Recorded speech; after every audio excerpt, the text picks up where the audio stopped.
Hello, my name's Brett. I'm a trainee clinical psychologist, and if you're anything like me, you have to spend a lot of time editing Word documents. So in this video, I'm going to try and share a few tips with you to try and speed up the process. Okay, so the first thing you want to do is set up how you would like the different headings. So if you head to the Style pane here and right click on the one you want to change, you can click Modify.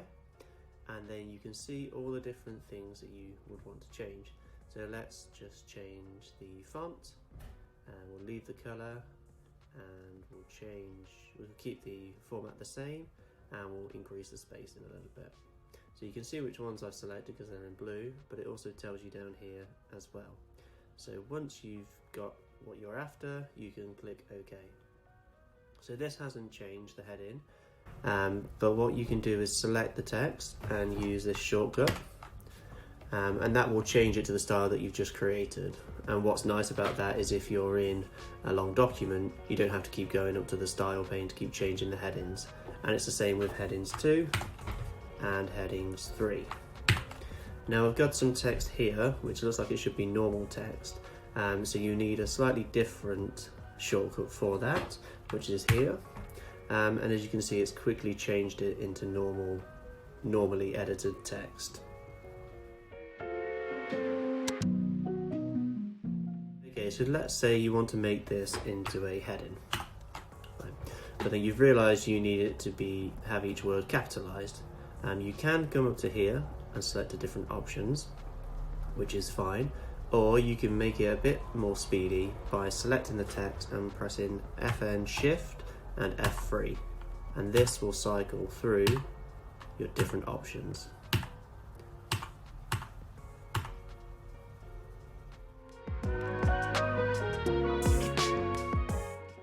Okay, so sometimes it's really helpful to have paragraph markings shown on your document, which you can do by coming and pressing here, and you'll see the little blue marks have shown up, which is great.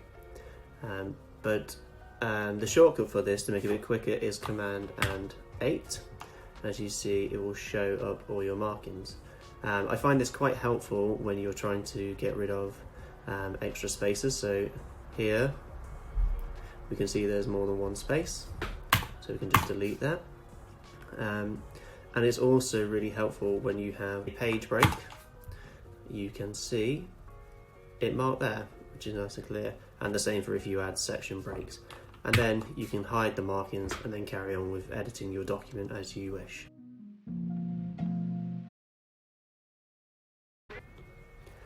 Okay, so one thing I've done to help speed up my workflow is to have custom keyboard shortcuts.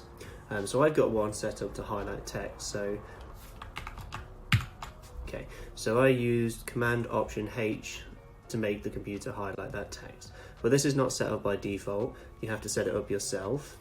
So if you go to Tools, Custom Keyboard, and here are all the commands you can do to create custom keys. So I did this and chose Highlight, which you can see is Command Option and H. It just means I can highlight text a little bit quicker when I'm working. Also, I set one up to look at multiple pages, which is Control Command N, which is helpful for a bit of an overview. And then when I want to start typing again, I use Command Shift and S, and that gives me my single page view. And it just means it's a little bit quicker zooming in and out of documents and formatting as you go along, and I found it really helpful. Thank you so much for watching my video, and hopefully you found it helpful. Please leave any comments below or questions if you have them, and subscribe if you want to see more videos like this in the future.